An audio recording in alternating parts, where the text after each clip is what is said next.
टूटल से कि आवाज न भइल, पागल भइल दीवाना धोखेबाज न भइल।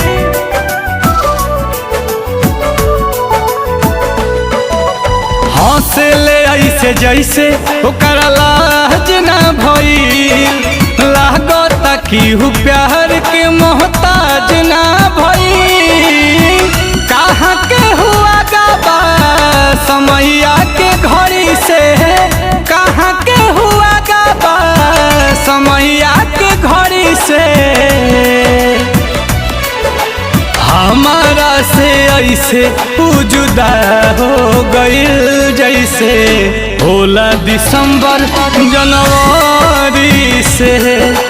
हमारा से ऐसे